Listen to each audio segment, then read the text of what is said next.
All right, let's get some more analysis on the situation in Spain. Joining me now from Newcastle in the UK is Carlos Conde Solares. He's a senior lecturer in Hispanic Studies at Northumbria University. Carlos, good to have you on the show. I want to ask you, Spain, a little bit behind the curve. It saw what happened in Italy. It saw what happened in Iran, and it just has overtaken China in terms of the total death toll. So right now, behind Italy, it's number 2. How did Spain get it so wrong, despite there being examples ahead of it? Well, these are the questions that many commentators are asking the government right now. And these are important questions to ask because Spain has, by all measures, one of the best national health systems in the world, always ranking in the top 3 in the world. We have plenty of capacity, as the Spanish army has shown, building a hospital for 5,000 people in just over 48 hours, a very resilient population with the highest life expectancy in the world. Yet, those warnings were there to be for the government to pay attention to, and unfortunately, we found ourselves unprepared for what was coming. Now, let's be honest, no health system in the world was prepared for this crisis.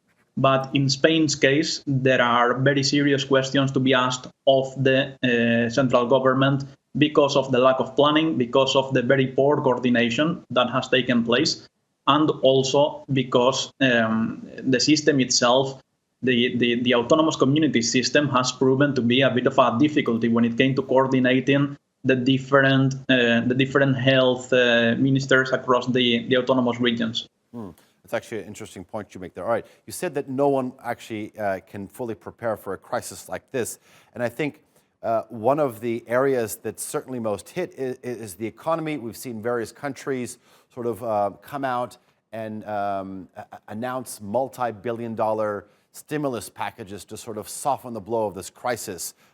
We know that Italy's economy has been thrown into crisis.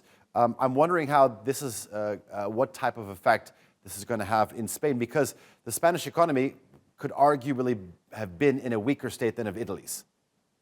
The effect for the Spanish economy, we are all hoping that this is just going to be a temporary effect, but it will be devastating. The third biggest industry in the country is tourism, and of course the Easter campaign has gone out of the window. There is, of course, a lot of problems, like we are seeing in every other country, to do with the lack of economic activity. The deficit has obviously jumped up to about 10%, and yes, it is a situation that economically has found the country unprepared. Yeah. Spain has just called on NATO to assist the country in terms of how it can deal with this pandemic crisis. It's also made similar calls to the European Union.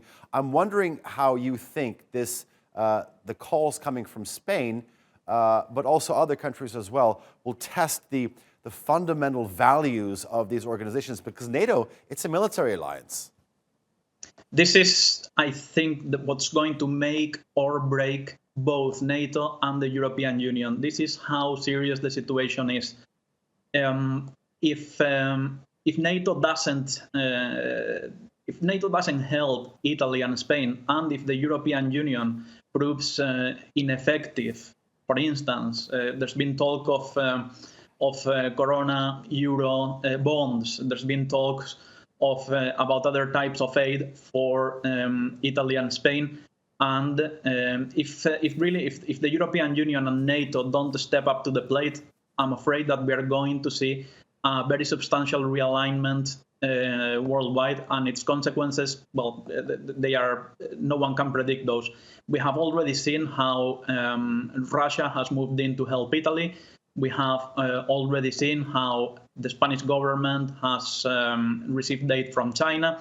And if public opinion starts to realize that Russia or China are being more effective in helping Spain than NATO and the European Union, I think that the consequences can be devastating for both transnational organizations. All right, Carlos, some really interesting points to make there.